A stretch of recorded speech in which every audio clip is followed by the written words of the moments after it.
Graditelji. Slovenci za slovenstvo. Simon Robič.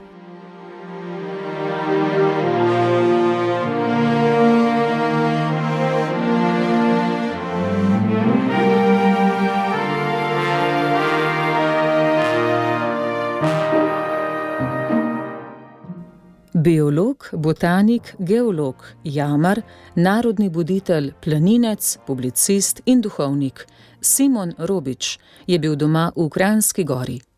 V dijaških letih se je navdušil za naravoslovje, študiral teologijo in postal duhovnik. Vsa duhovniška leta je v župnijah, kjer je bival, rad zahajal med vernike in raziskoval kraje, kjer so živeli. Kot duhovnik je najdlje služboval na Šentjurški gori.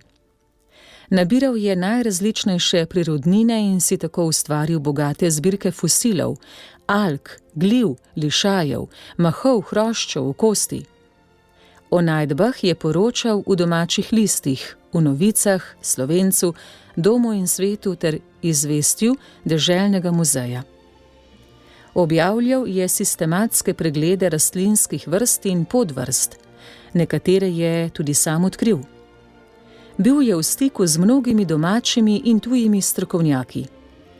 Simon Robič se je zavzemal za slovenstvo, za ustanovitev Slovenske planinske organizacije. Imel je bogato knjižnico, ki jo je pred smrtjo podaril rojstni župniji.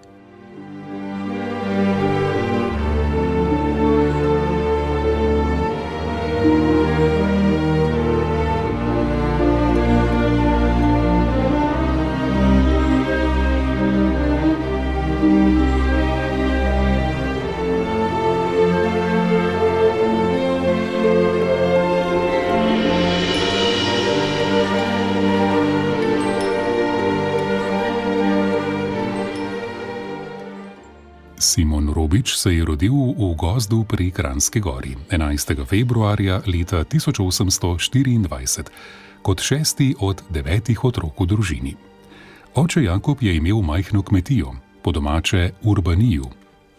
V Kranjski Gori so imeli takrat dvorazrednico, kjer so se otroci učili brati, pisati in računati.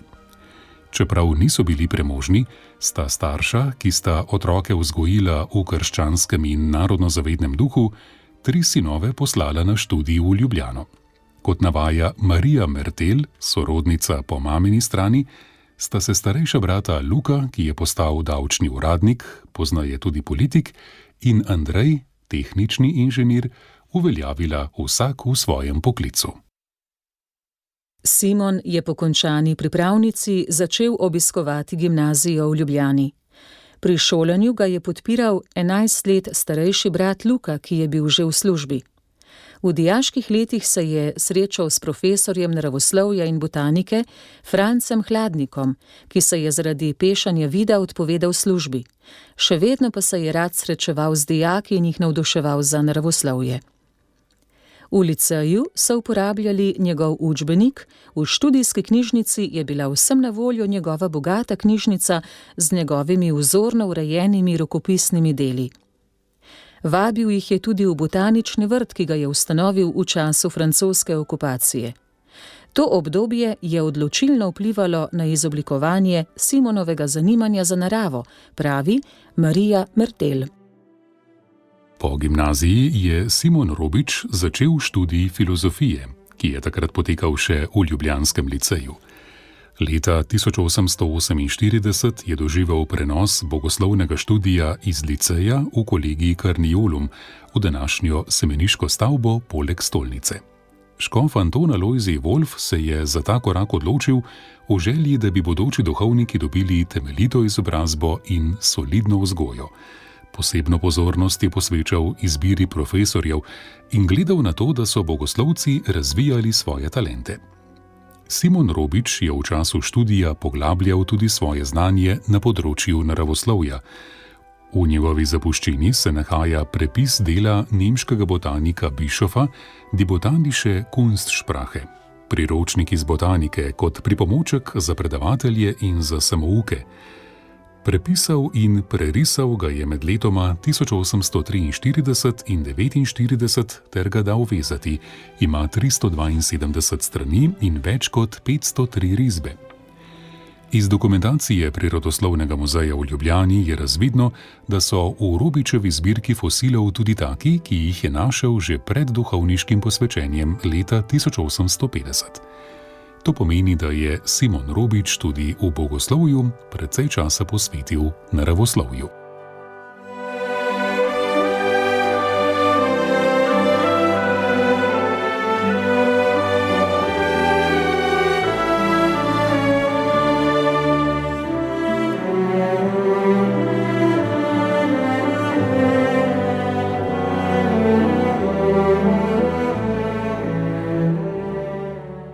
Simon Robič je bil leta 1850 posvečen v duhovnika in zatem je končal še zadnji letnik bogoslovja. Škof Wolf ga je zatem poslal za kaplana v Metliko. Poleg duhovniškega dela je bil nekaj časa tudi učitelj v tamkajšnji ljudski šoli, kar mu je vzelo precej časa. Zato o metliških letih ni zapisal o njegovih raziskovalnih pohodih po Beli krajini. Tudi v Loškem potoku, kjer je bil le dobro leto dni, ni pustil sledi. Razmere so se spremenile, ko je leta 1856 prišel v Dob pri Domžalah. Na območju domžalsko-moravškega osamelega krasa so že pred njim odkrili več jam in o njih tudi pisali. Med prvimi znanimi zapisi je objava učitelja Ivana Tuška, ki je kot študent pisal o obisku jame nad Brdom pri Ihanu. Natančnejši popis do takrat znanih jam je objavil pomočnik ljubljanskega trgovca in naravoslovca Ferdinanda Schmidta, Heinrich Haufen. Simon Robič je oba dobro poznal, prav tako zapisal o jamah. V 3 letih bivanja v domu se je srečeval tudi z drugimi znanimi naravoslovci in jamarji, ki so zaradi bližine radi zahajali v te kraje. Stane Stražar je o Robiču, ki se je tukaj začel načrtno posvečati naravoslovju, med drugim zapisal. Leta 1856 je prišel za kaplana v Dob znani prirodoslovec Simon Robič. Za spremljevalca je pridobil škocjanskega mežnarja Ivana Šeška. Skupaj sta obiskovala tedaj znane jame v okolici Doba. Leta 1862 je Robič objavil v muzejskem letopisu članek o nekaterih jamah in votlinah v okolici Doba. Najprej omenja Podreško jamo v kamnolomu nad Podrečami in jugozahodno ležečo Dolgo jamo v Šumberku. Dalje opisuje Babjo jamo, imena ni navedel, na Gorjuši, Boštonovo jamo v Zalogu, Devsovo in Celarjevo jamo v dolinah nad Kokošnjaki, Sovenco, Dolgo cerkev in še 2 jami v Javoršci na Moravškem. Natančno opisuje tudi jamo na Studencu. Po močnem prepihu v njej sodi, da ima drugi izhod v bližini Prevolje. Simon Robič je odkril v neki jami posebne jamske hrošče. Verjetno je bilo to v Babji jami ali jami v Bezjakovi dolini pri Dobu. To, kar je Simon Robič odkril na domžalsko-moravškem koncu, je objavil nekaj let pozneje. Gotovo si je sproti zapisoval vse, kar se mu je zdelo zanimivo. Začele so nastajati tudi njegove prve zbirke rastlin, hroščev, polžev, kamnin. Že v Dobu je sodeloval z zbiralci, naravoslovci, muzealci in raznimi raziskovalci. Med njimi je bil Karl Dežman, kustos deželnega muzeja v Ljubljani. Ta ga je med drugim spodbujal in mu dajal nasvete, kaj in kako naj razišče. Dežman je bil takrat še navdušen Slovenec. Pozneje pa je prestopil v nemško stranko in postal trtnem škutar in začel prezirati raziskovalce, ki so krepili slovensko narodno zavest tudi na tem področju. Ko je Robič leta 1862 poslal zapis o jamah, ga je Karl Dežman zavrnil, češ, zakaj ni natančneje popisal vseh jam. Robič ga je spomnil, da je to nekaj let pred njim storil Haufen. On je le dopolnil, kar še ni bilo objavljeno. saj se mu je zdelo nepotrebno in nekoristno, da bi ponavljal za njim. Robič je v muzejskem izvestju oziroma letopisu že nekaj let prej objavil zapis o Iški dolini in podrobno navedel rastline, ki rastejo tam. Dežman mu je takrat očital preveč podroben popis. In ko je pozneje pisal o do takrat neznanih polžih in jim dal slovenska imena, ga je Dežman spet napadel. Tudi zato je Robič začel sodelovati z novicami in v njih takole sklenil polemiko z njim. Seveda gospodu Dežmanu in ljudem njegove vere bi najljubše bilo, da bi Slovenci v svojem jeziku kar nič ne delali na slovstvenem polju, da bi potem veliki Nemec Anton Auersperg mogel po pravici in nelažnivo reči, da vso slovensko literaturo lahko nese pod pazduho. A gospod Dežman, vse vaše oviranje in zaviranje je zastonj, Slovenec živi in hoče živeti. Na to kaže svojim delovanjem vsako leto bolj. Zavirajte narodno delovanje kakorkoli, zadnja ura vam bije. Slovenci hočejo slovstvo svoje emancipirati nemške more. Končno naj bo povedano še to, da noben pisatelj slovenskih imen na prirodopisnem polju noče na silo vrivati nikomur, najmanj pa Nemcem in nemškutarjem. Če nam kdo boljša in primernejša poišče, mu bomo prav hvaležni. Pa tudi ne hrepenimo, kakor nekateri, po prirodoslovnem mučeniškem vencu, marveč le po tistem, o katerem sveti Avguštin pravi, prizadevanje vseh znanosti je spoznati stvarnika in stvarstvo.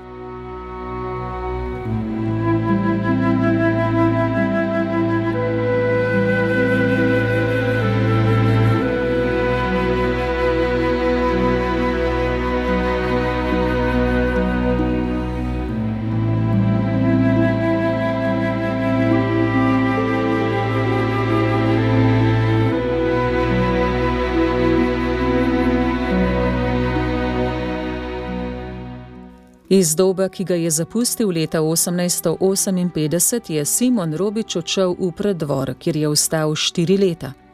Tu je bilo manj priložnosti za obisk podzemnih jam, a ker se je posvečal številnim smerjem prirodoslovja, se je posvetil drugim področjem. Obenem je z zanimanjem prebiral vso dostopno strokovno literaturo o rastlinstvu, živalstvu, geologiji, paleontologiji in drugih naravoslovnih področjih. Iz Preddvora je Simon Robič poslal v Ljubljano v nemščini pisano poročilo o jamah v okolici Domžal. Kmalu zatem ga je škof poslal v Borovnico. Če se je do takrat v glavnem posvečal jamarstvu, manj botaniki, je v tem delu Notranjske zaživel kot zbiralec rastlin in živali. Predvsem pa je poleg rednega duhovniškega dela ves prosti čas prebil v naravi in k temu spodbujal tudi druge. V Novicah je maja leta 1865 objavil kratek zapis o lepoti in koristi naravoslovnih znanosti, ki ga je namenil slovenskim dijakom. Začel je z latinskim citatom svetega Avguština in nadaljeval z evangeliji, kjer je Jezus razkril odnos do narave. Rad se je zadrževal na prostem in pogosto uporabljal prispodobe iz narave, ko je učencem in ljudem razlagal svoj nauk. Govoril je o žitu, o trti in mladikah, o lilijah, pticah pod nebom, o delavcih v vinogradu. Sklenil je z mislijo, da človek najbolj svobodno zadiha pod milim nebom in da se modrost in ljubezen vsemogočnega Boga najbolj jasno razodeva v stvareh, v njegovem stvarstvu. Nato je mlade povabil, da jih posvečanje naravoslovju ne bo pustilo ravnodušnih, saj narava nagovarja vse človekove čute in ga napolnjuje s harmonijo. Iz Borovnice se je oglasil s kratkim zapisom, kateri znanilci pomladi so 8. februarja leta 1867 že prikukali na plano. Vsem cveticam je dodal latinska in ponekod tudi nemška imena. Omenil je vrbe, ki nastavljajo mačice, vrsto mušic in celo poljskega murna, ki se je prebudil iz zimskega spanja. 3 tedne pozneje je znova poslal krajši zapis. tokrat o pticah, ki so se začele oglašati in napovedovati zgodnjo pomlad. Dodal je nove znanilke pomladi med svetlicami. Naslednji zapis, 16. aprila leta 1867, pa je začel takole. Od samega veselja se širi človeku srce v prsih, ko vidi, kako marljivo se je tukajšnje ljudstvo sadjereje poprijelo. Kodarkoli je za to pripraven prostorček, ga s cepljenimi drevesci nasadijo. Vso čast in slavo pa zaslužijo v tej zadevi za povzdigo sadjereje Jakov Neti, blagi gospod župnik Jugovec, ki ne samo v vsaki priliki z besedo vedno budijo ljudstvo, temveč tudi z dejanjem, velike hvale vrednim, ker so sami en cel hribček, katerega je nedavno še zanikrno grmovje zarašalo, se stotinami požlahnjenih drevesc raznih plemen obrodili. O tej priliki naj še omenim, da naši gaji, v katerih razne tičice že dalj časa veselo popevajo svoje svadbe, obhajajo, so jeli zeleniti, bukva, breza, leska, razne vrbe, češminje, črni trn, češnjevo drevo, hruševo drevo in slivovo drevo se razcvetajo, kot bi jih bil mladi sneg opadel. Kogar naravoslovje, zlasti rastlinstvo veseli, naj dojde v tukajšnjo okolico nabirat. Z bogato nabirko raznih znamenitih cvetic se zadovoljen povrne od tod.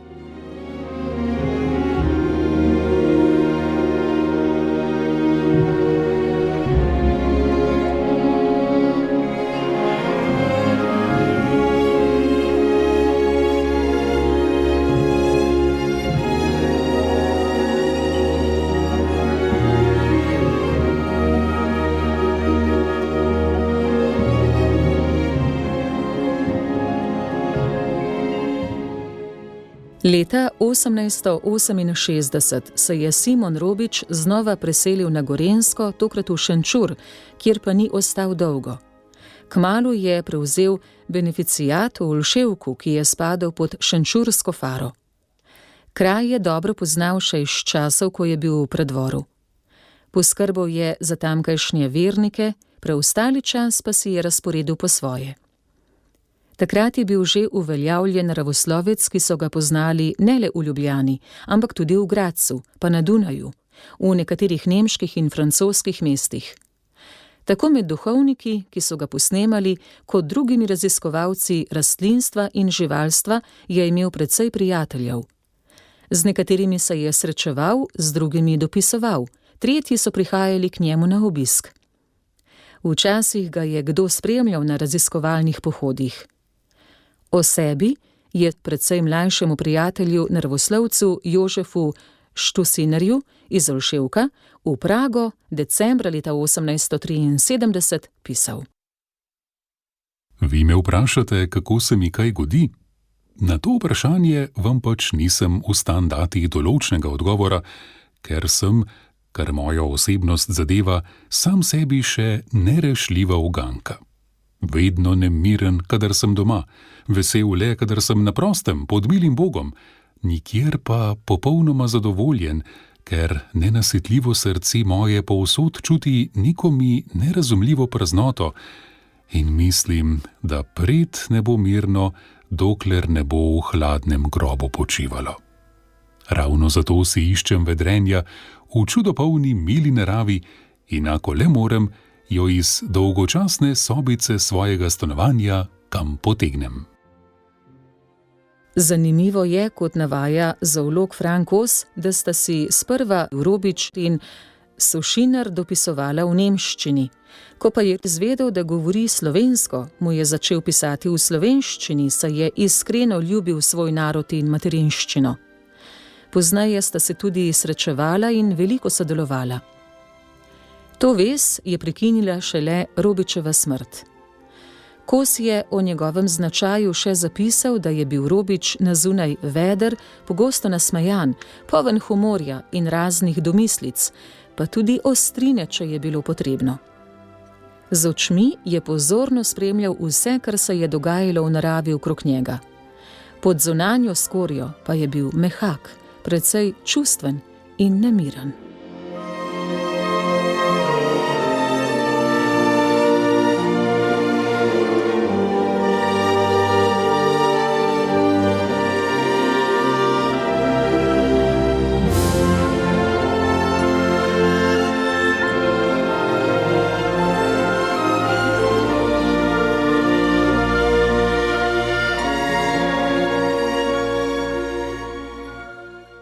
Novo in najbolj rodovitno obdobje v življenju Simona Robiča se je začelo leta 1874, ko je prišel za župnijskega upravitelja na Šentjurško goro in tam ostal do smrti.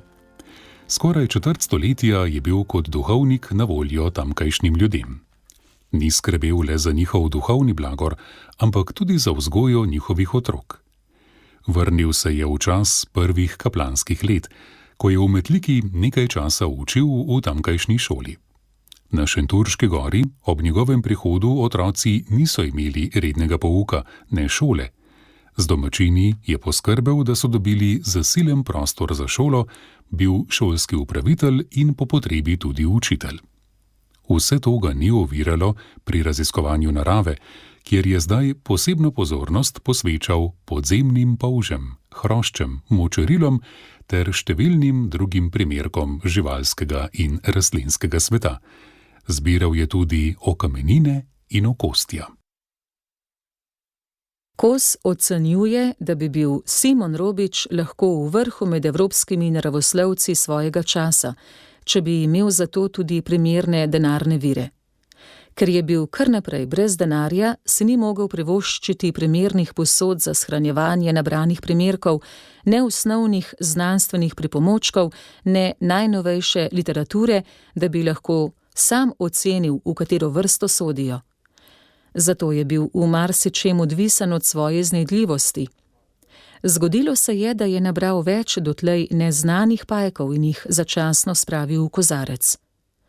Ko je opravil nujna dela v cerkvi in v šoli, je želel poskrbeti še za pajke, a je ostal le še eden, pa tudi ta precej pohabljen. Ostali so se med seboj požrli. Simon Robič se je že ob hladniku navadil natančnosti pri določanju oziroma razvrščanju posameznih polžev, hroščev, žuželk in podobno v razrede in vrste. Za primerke, za katere ni bil prepričan, kam sodijo, je prosil posamezne znanstvenike, če na podlagi najnovejše literature, ki je sam ni imel, lahko določijo, kam sodijo. Kot je bilo v navadi, so si primerke tudi izmenjevali in dopolnjevali vsak svojo zbirko. Pri tem si je nabral kar precej izkušenj, včasih tudi grenkih.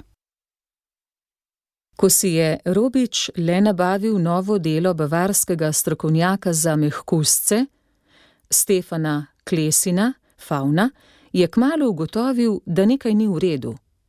Glede na njegovo razporeditev vrst in podvrst je bil prepričan, da se znanstveniki pred njim le niso tako motili, da bi držalo vse, kar je zapisal.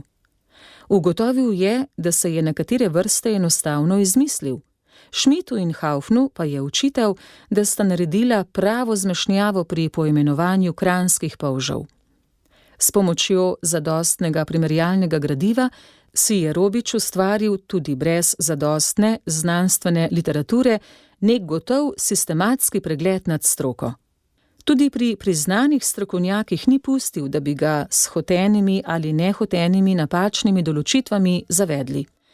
Čeprav je bil z nekaterimi prijateljsko povezan, je imel o njih svoje mnenje. Z gospodom doktorjem Resmanom sem bil tudi jaz nekaj let v zvezi in sva marsikaj zamenjala. Ko je bil pa le preveč skop pri povrnitvi in ko sem zapazil, da mi nekatere polževine še celo pod napačnim imenom pošilja, sem ga zapustil.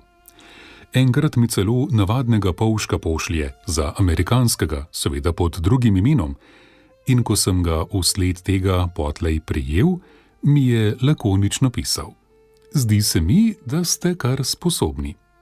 Enak stiskač v zameni je bil tudi Stosič. V času počitnic so Simona Robiča na Šentjurški gori obiskovali geologi, botaniki, zoologi različnih univerz. Rad jim je pokazal zanimivo okolico. Obenem je pripravil zbirko okamnin in drugih živalskih in rastlinskih primerkov, da so jih potem določili in uvrstili v sistem. Tako kot raziskovalcem se je znal Robič posvetiti tudi domači mladini. V novicah je objavil zapis o mlaki oziroma kali pri Šentjurški gori, kjer so domačini napajali živino. Vsako pomlad se je v njej zaredila množica žab in drugih dvoživk, ki so zganjale neznosen hrup, dokler jih ni razredčila belouška. Ko so neki dan vaški paglavci nameravali umoriti jo, jim resno zažugam, da jim bom ušesa nategnil, ako mi je ne pusti na miru. Da jih preverim, da te kače nič žalega ne stori človeku, marveč da so mu mnoge koristne. Zgrabim jo v njihovi navzočnosti za rep in ko jo potegnivši iz vode malo tresem, izbljuvala je iz svojega žrela 5 do 6 mladih krotic. Ko se potem še malo z njo poigram, izpustim jo zopet v vodo, v kateri se je veselo zvijala. No, otroci, sem djal, sedaj ste videli, da te baže kača ne piči in kako koristna je nam. Kako pridno lovi in zatira ona in njene sestrice to negnjusno in nič vredno kalužno drhav.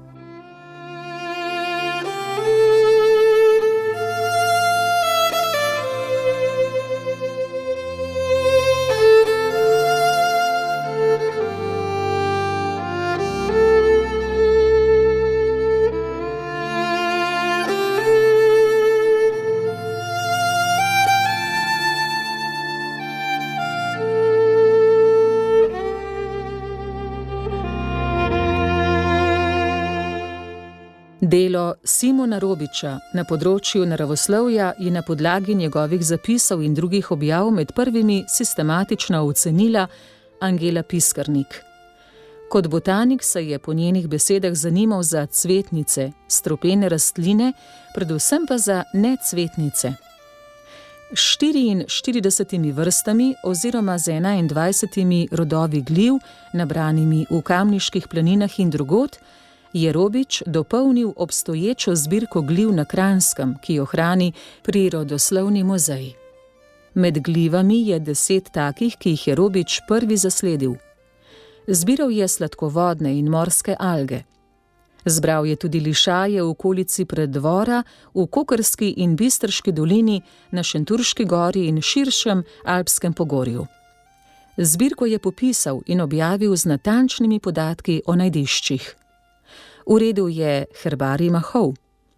Med drugim je odkril dotlej nepoznani mah v Evropi. Pri žuželkah je najbolj pomembna Robičeva zbirka hroščev in drugih členonožcev. Zbral jih je več kot 5000. Zbirka je opremljena z njegovimi originalnimi podatki o najdišču, kar ji daje veliko vrednost, čeprav takratni način prepariranja insektov ni bil najboljši. Hrošče je Robič med drugim pošiljal v Vroclav v zameno za tamkajšnje primerke. Načrtno je zbiral tudi polže in jih pošiljal v Hanover. Prav zaradi polžev je bil povezan s številnimi tujimi znanstveniki na Dunaju, v Berlinu, Londonu, Parizu in Ameriki. Odkril je 10 nepoznanih primerkov, od katerih jih je 5 imenovanih po njem. V grabnu med borovnico in ohanico je našel tudi kranjsko školjko z biserom. Njegova zbirka polžev obsega več kot 10 000 kosov, 2759 vrst. Simon Robič je kot jamar posebno pozornost posvečal okameninam. Zbral je na 1000 kosov in jih razporedil v 135 vrst. Odkril je Mokriško jamo na južnem obronku Mokrice oziroma nad Kamniško Bistrico in v njej okostje jamskega medveda. Na območju Kamnika je našel vrsto izredno starih kamnin pri Tunjicah, pa okamenelega polža. Pregledal je jamo Ledenico na Veliki planini, jamo Vetrnico, Brezna okoli Borovnice in Doba ter vsa ta odkritja popisal predvsem v raznih letopisih, v novicah in zadnja leta v Domu in svetu. Zavzemal se je tudi za ustanovitev samostojne slovenske planinske organizacije. Dom in svet je ob njegovem članku jeseni leta 1895 objavil tudi 2 njegovi sliki. Na prvi je Simon Robič, nekaj let pred smrtjo, zraven je tudi za Robiča značilen klobuk iz storževih lusk. Druga slika prikazuje mladega Robiča s pripisom Prirodoslovec. Sam je o tej sliki zapisal: Dal sem se fotografirati, ko sem služboval v Borovnici. In takrat, kakor vidite, sem bil še čvrst dečko. A sedaj sem že skremžan starec. Na fotografiji vidite embleme, kažoče, s čim sem se takrat pečal v naziru prirodoslovja. Pri levi nogi na tleh leži nagačena lisica. Zgoraj na mizi stoji nagačen sokol, poleg njega je okostje ptičevo, na mizi polž in žužek. Na desni strani pa posoda s cvetlicami, kar predočuje rastlinstvo ali botaniko. Sedaj se marljivo pečam z zanimivimi glivicami in zmeraj kaj iztaknem za našo domačo glivično floro. Opisujem tudi naše kranjske polžke ter jih rišem s svinčnikom. Le škoda, da me moči tako hudo zapuščajo. Odkar sem vsled nesrečnega padca izpahnil si desno roko v ramenu, prav težko rišem in slabo pišem. K temu pritiska pa še starost. Dobro leto in pol po tem zapisu je Simon Robič, medtem ko se je 7. marca leta 1897 pripravljal na jutranjo mašo v cerkvi na Šentjurški gori, umrl. Urednik Doma in sveta Frančišek Lampe je pozneje v njegov spomin zapisal: Pokojnik je bil mož posebne vrste. Cenil je svoj stan in izpolnjeval rad in natančno njegove dolžnosti. Poleg tega pa je ljubil prirodo nenavadno živo. Vse ga je zanimalo, cvetlice, živalce, tudi najmanjše in najneznatnejše, dejal bi najbolj skrite. In nabiral je razne, posebno redkejše vrste, celo po strmih gorah in nevarnih prepadih in jamah svoje domovine. Imel je velike zbirke, največjo je oddal Deželnemu muzeju Kranjskemu. Bil je dobrega srca, postrežljiv, vesel in šaljiv. V veseli družbi je znal vedno mnogo povedati. Ker pa je bil tudi odločen in kremenit značaj, bil je tudi oster in je večkrat komu povedal katero, ki mu ni bila ljuba. Bil je slobodnega vedenja in mišljenja. Gore so mu bile ljubše kakor mestne palače. In svetlo sonce, ki mu je sijalo na ljubo Šentjurško goro, mnogo bolj nego nam v Nižavah, mu je bilo dražje nego blesk praznih časti. Zato je bil nadvse srečen in zadovoljen na svojem mestu. Tu je živel v miru, sredi svojih preprostih župljanov in sredi gorske prirode.